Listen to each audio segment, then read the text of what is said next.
Hello दोस्तों, आज आप लोग को हम फिजिक्स का क्लास का अगले टॉपिक लेकर के आए हैं। पिछले क्लास में आप लोग को जो पढ़ाई हो चुकी है, प्रकाश के अपवर्तन क्या है, इसके नियम और पढ़ा चुके हैं। अपवर्तनांक क्या है, निरपेक्ष और सापेक्ष दोनों प्रकार के अपवर्तनांक समाप्त हो चुका था। आज हम लोग देखेंगे कि कोई बच्चा हमें क्रॉस क्वेश्चन कर दिया, या एक पॉइंट समझ लीजिए कि हमें यह मालूम नहीं कि प्रकाश के किरण विरल से सघन में जाने पर, हमें यह मालूम नहीं कि प्रकाश के किरणें विरल से सघन में जाने पर प्रकाश के किरणें किस प्रकार मुड़ेगी, हमें यह मालूम नहीं है।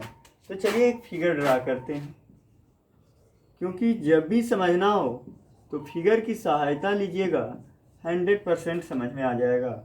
और ये आपका सघन माध्यम है, जैसे वाटर मान लीजिए, जल। अब देखिए इस पर एक क्या होता है, लंब होता है।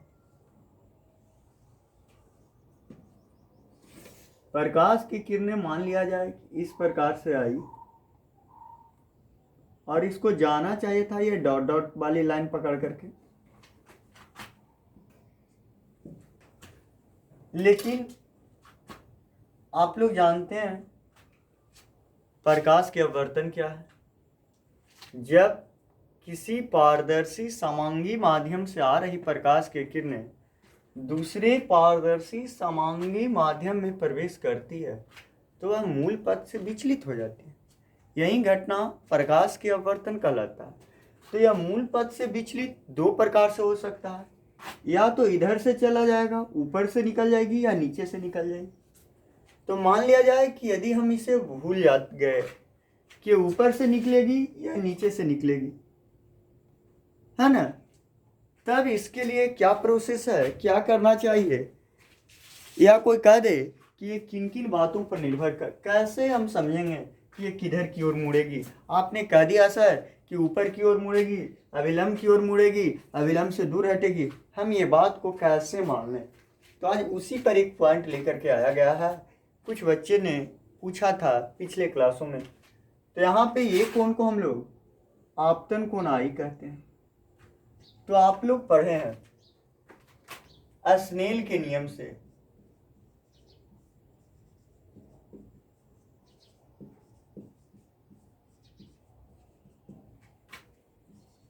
वाटर से कहाँ जा रहा है, जल में जा रहा है। तो ये किसका अपवर्तनांक बताएगा, जल का अपवर्तनांक बताएगा किसके सापेक्ष, वाटर के सॉरी जल का अपवर्तनांक बताएगा किसके सापेक्ष, हवा के सापेक्ष। तो अब देखिए आप लोग पढ़े हैं साइन आई बटा साइन आर, और दूसरा आप लोग को पढ़ाए हैं निरपेक्ष अपवर्तनांक। किसी माध्यम में प्रकाश की हवा में प्रकाश की चाल तथा किसी माध्यम में प्रकाश के चाल के अनुपात को निरपेक्ष अपवर्तनांक कहते हैं। निरपेक्ष अपवर्तनांक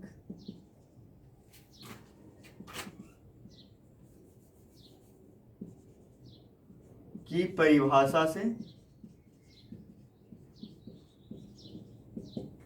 क्या बोल सकते हैं,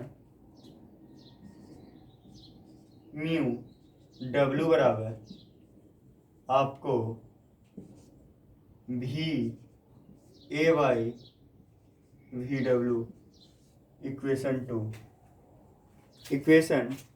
टू।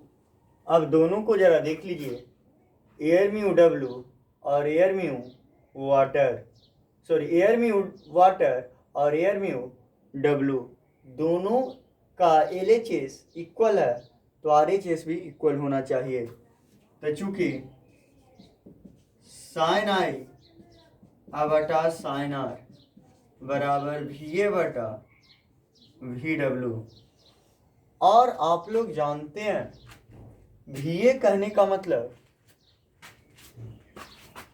प्रकाश की चाल हवा में, और VW कहने का मतलब प्रकाश की चाल जल में। तो हवा में आप लोग ये भी जानते हैं कि हवा में प्रकाश की चाल सबसे महत्तम होती है, तो इसका मतलब ऊपर वाला बड़ा और नीचे वाला छोटा होगा। हवा में प्रकाश की चाल आप लोग बचपन से ही पढ़ते आए हैं कि हवा में प्रकाश की चाल सबसे ज़्यादा 3 × 10⁸ मीटर पर सेकेंड होता है। तो इसका मतलब है कि ऊपर वाला अधिकतम और नीचे वाला कम होगा। तो इसीलिए हम बोल सकते हैं, इसीलिए हम लोग निकाल सकते हैं, क्या निकाल सकते हैं, यहाँ तो 1 तथा 2 से कर के लाए हैं, तो VA greater than VW, VA greater than, यहाँ से आपका निकल गया VW। अब यहाँ से आप लोग एक बात पर गौर करें, VA ग्रेटर देन VW हो गया, तो याद जरा कीजिए कि अगर ऊपर वाला 5 है, नीचे वाला 3 है, और यहाँ पे अगर 25 है और ये 15 है, तो अगर एक और बड़ा हो ऊपर वाला और नीचे वाला छोटा हो, तो ये बीच में बराबर तभी होगा जब दूसरे ओर भी ऊपर वाला बड़ा होगा और नीचे वाला छोटा होगा, तभी ये कट करके ये 5/3 के बराबर आएगा। अर्थात कहने का मेरा मतलब है कि अगर यहाँ पे ऊपर वाला बड़ा और नीचे वाला छोटा है, तो इसी प्रकार से ये तभी संभव होगा जब इधर भी ऊपर वाला बड़ा और नीचे वाला छोटा होगा। इसीलिए हम निकाल सकते हैं अर्थ कि sine I greater than sine R, और I और R यदि अल्प कोण हो, तो आप लोग को पढ़ाए हैं I और R यदि अल्प कोण हो तो साइन I का वैल्यू आपको I के बराबर लगभग माना गया है, और आपका साइन R का वैल्यू आपको लगभग आपको R के बराबर माना गया है।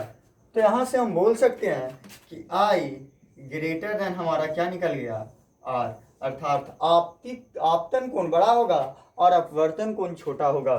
तो आपतन कोण तो ये हो गया और अपवर्तन कोण छोटा होगा, तो छोटा कब होगा, तो अपवर्तन कोण कहते किसको हैं, तो अपवर्तन कोण याद कीजिए कि अपवर्तन कोण आपका अभिलंब और अपवर्तित किरण के बीच बना कोण को अपवर्तन कोण R कहते हैं। तो कहने का मतलब कि यदि ये कोण I है, तो ये टोटल कोण आपस में I हो जाएगा शीर्षाभिमुख कोण से। तो R का वैल्यू छोटा करा, तो R छोटा तभी होगा जब ये किरण किधर से, नीचे से गुजरेगी, ऊपर से गुजरेगी, बड़ा हो जाएगा। तो अर्थात किरण ये जाना चाहिए था मूल पथ से ऐसे, लेकिन ये ऐसे न जा करके थोड़ा सा ये विचलन हो जाती है।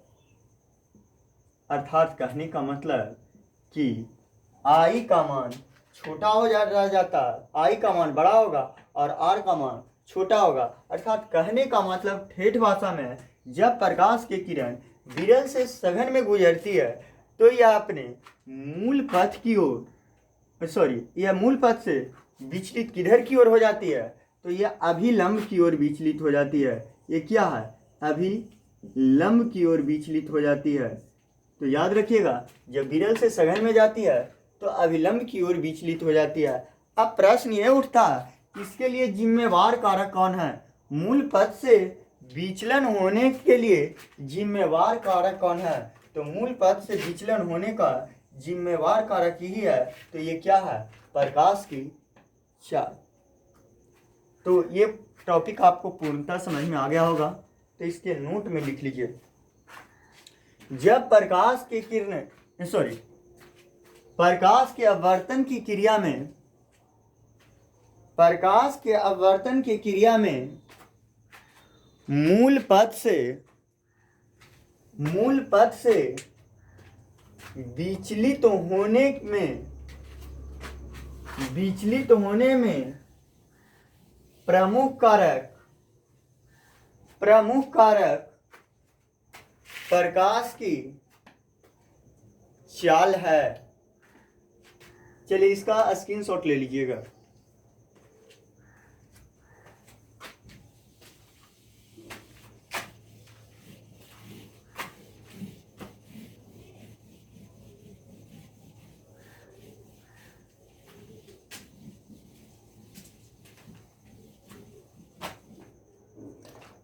अगला जो है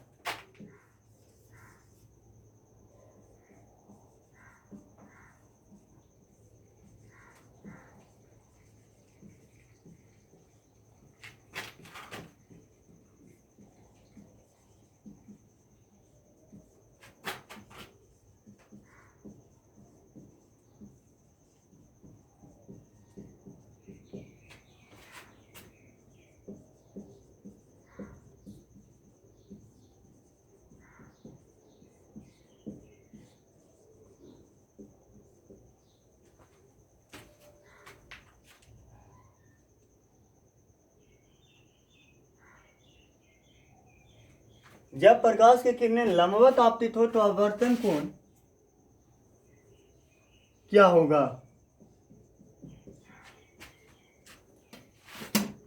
देखिए, जो भी पढ़ाएंगे आपको डायग्राम और प्रूफ के साथ पढ़ाएंगे, ऐसे नहीं पढ़ाएंगे।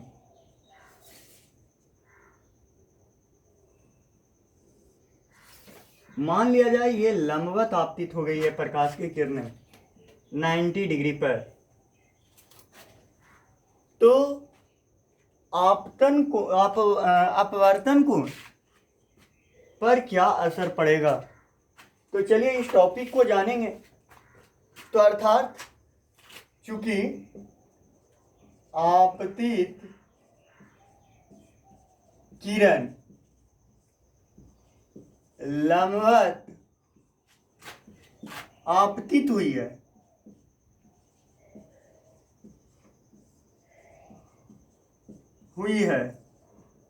इसीलिए आई बराबर हर एक हालत में 0 डिग्री होगा। क्योंकि जब प्रकाश की किरणें लंबवत आपतित होगी तो यही रेखा अभिलंबी कहला जाएगा और यही रेखा आपतन कोण भी कहला जाएगा। तो दोनों आपतित किरण भी कहला जाएगा किरण। तो दोनों के बीच अभिलंब और आपतित किरण के बीच बना कोण हमेशा 0 डिग्री होगा। और पढ़े हैं स्नेल के नियम से,